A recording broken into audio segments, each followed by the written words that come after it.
Sabi niya, alam nyo, mahirap iugnay si dating House Speaker Martin Romualdez sa umano'y anomalya sa flood control projects. Mahirap dahil napakalinis po ng paraan. Sige, totoo sinabi niya yan? Ay ano, quote-unquote pa Ha? Napakalinis ng paraan ng operasyon ito. Ano ba yan? Para bang... Ayan ba sarkasam, nagpapatawa, o... May paghanga. May paghanga. Kasi dyan, di ba? Perfect crime. Hindi, perfect pagkakagawa. Hindi, tama yung sinabi mo eh. Oo. Kapag ka sinabi mo, napakalinis ng paraan ng operasyon ito, Oo. perfect crime nga yun. Ganun ba? ang killing nun, may hinala kang may ginagawa siya, Oo. wala ka lang ebidensya. Nako. Yan ba yung sabi niya? Ito, sa isang palang panayam, sinabi ni John Vic na kahit nagsasagawa daw po ng investigasyon ng kanyang kapatid na si Boying Rimulya, nahihirapan umano silang makahanap ng direktang ebidensya laban kay Romualdez. Paano nga naman magkakaroon ng direktang evidence? yung may ebidensya, ay ayaw nyo pauwi ng Pilipinas. At saka yung nagturo, inanapan nyo ng mali ang notaryo. Gusto yung inanapan nyo, kakasuhan nyo, makukulong, hindi na nagpakita. Ito ang batayan niya. Ano ba Wala sabi? niya kasing iniwang paper trail. Walang papel, Walang dokumento. papel ang dating House Speaker. Ano pa? Wala umanong pinirmahan. Perfect nga. Hindi kinausap ang mga district engineer o kaya mga kontratista. At walang direktang koneksyon sa mga questionableng transaksyon. Maliban na lang siguro dun sa, halimbawa, tumestigo na si Saldico, tinuturo niya si Romualdez, di ba? Yun nga, oo. Giniit niya na kahit hindi mapatunayan ang criminal liability, hindi pa rin daw po titigil ang gobyerno. Patuloy ang investigasyon habang binabantayan ng publiko kung saan hahantong ang usapin. Ayun, Saan yung kanyang quote? Meron ba? Direct? Graphics lang pala yun. If we look at all traces of evidence, he has no fingerprint anywhere. Ba? Ang sinasabi ba dito ay yung pagkamatay ni Jose Cabral? Hindi. Yung pagkakasangkot Wala sa daw flood control. nakitang fingerprint doon ni... Sa flood control to. Nagkalutunutin na tayo. But if we cannot get him criminally, we will get his ill-gotten assets. Ayun. Ay, hindi naman tama yan, Secretary. Kung walang ebidensya ng ginawang krimen, ba't mo makukunin yung mga... Ba't mo sasabing ill-gotten yung mga asset? Sabi, parang gusto, meron natin sila mga poor picture cases na parang pagbabawi doon sa mga ari-arian. Bakit mo babawiin kung wala kang ebidensya, di ba? Alaman. Iyon ang problema. Di ba? Kaya itong si Congressman Leandro Lebiste ay usap-usapan na naman ngayon dyan sa House of Representatives, Jen.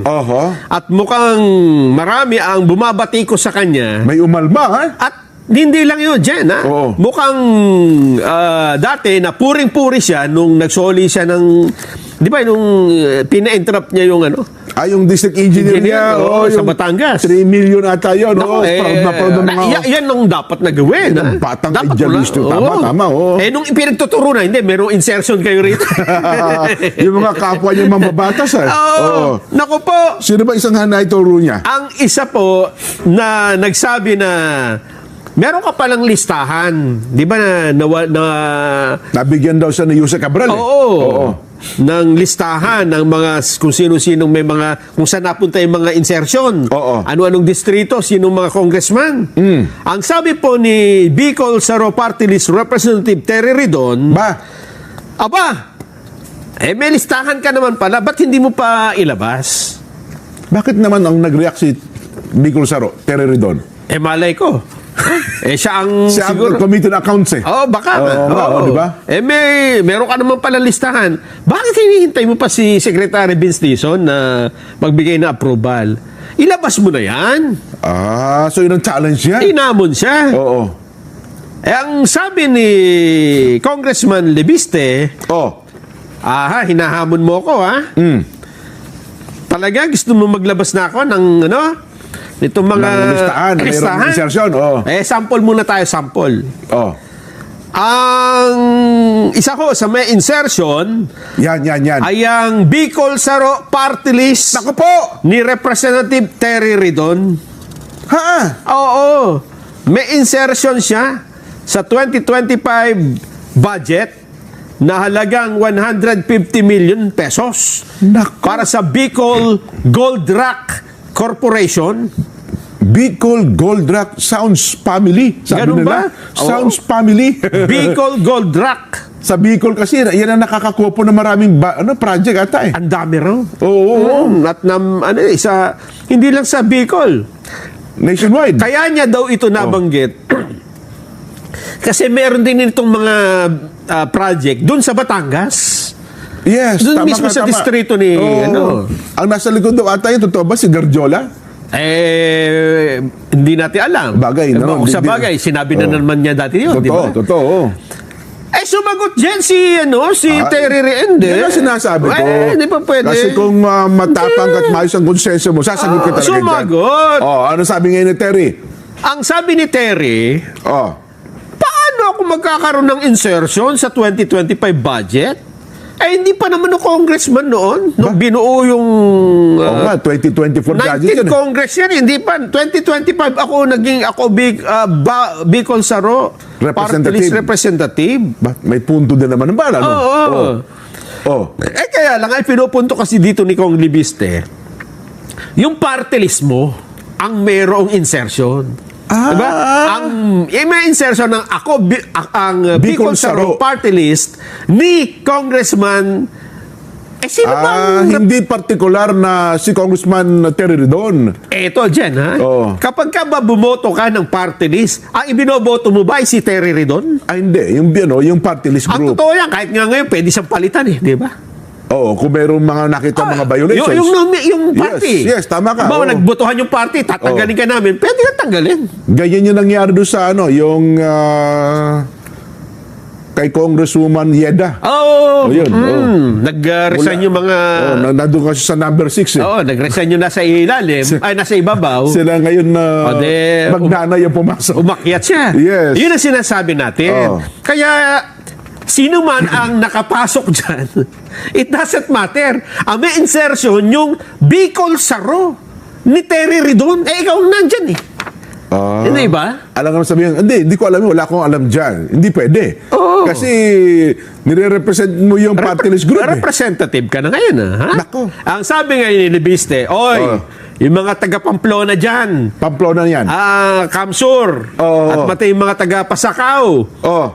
Saan napunta yung project? Kumustahin natin. Tingnan nyo nga, i-report nyo nga kung nasan yung 150 million project ng Bicol Gold Rock ng Bicol Saro. Anong ginawa dyan sa 150? So Pamplona, bayan ng Pamplona yan. Oo. Pamplona at saka Pasakaw. Kamsur. Yun, Camarines Sur. Pero kung dati, taka lang, ang dating representante ng Bicol Saro, ngayon representante ng Parañaque. Si Brian Yamsuan. Nagganon ba? Yan ang representante ng Bicol Saro ngayon. Dati. Ganon, oo. Nako, Brian. Brian! Paano ito? Hindi dapat siguro magpaliwanag din si Brian Yamsuan. Hindi po pwedeng hindi siya magpaliwanag dyan. Kasi sabi niya, nasa Parañaque na ako Di ba? Pero kung tutuusin dyan, yun nga 150 million para sa party list, ay maliit na pondo lang yun. Bagay, tama ka. Kasi actually halos lahat ng pangkaraniwang pondo nila yun. Regular ito. Yes, regular fund po ng party list. Kaya nga ako nagtataka na bakit kagad parang energy, di ba? Sa insertion. Kung ako si Terry Redon, sige. Kung Lian Libiste, meron pala ako, mabuti, nasabi mo yan. Aalamin ko ngayon kung saan pinaglaan. Inilaan pala dyan. Dahil hindi naman ako ang hindi ako representative doon. Bilang kinatawan ng Bicol Saro ngayon, tingnan natin. Yan, malinis ang konsensya ko. Ako mismo, pupuntahan ko yung Pamplona. At saka pupuntahan ko yung Pasakaw na yan. I-check ko kung saan napunta yung 150. Ano yung status kayo ng proyekto na yan? Ganun dapat. Di ba? Hindi yung defensive. Hindi ganun. At pag napatunayan kung yan ay hindi totoo, ay isusupalpal ko yan sa mukha mo. Ganyan dapat, di ba? Ganon dapat. At kung napatunayan ko namang yan ay pinagkakitaan, Nako. hahabulin ko yung dating representante, pati kontraktor. Ako mismo. Ako mismo. Oo. Diba? Ako kasi ang bagong representante. Ganun sana. Oo. Kilala ko yung si Contari, matapang yan. Ganon dapat. Oo, dati yung nakakasama natin sa karsada, kinocover natin yan eh. Ganon ba? Nagrarally din yan siya na Contari rin doon. Oo.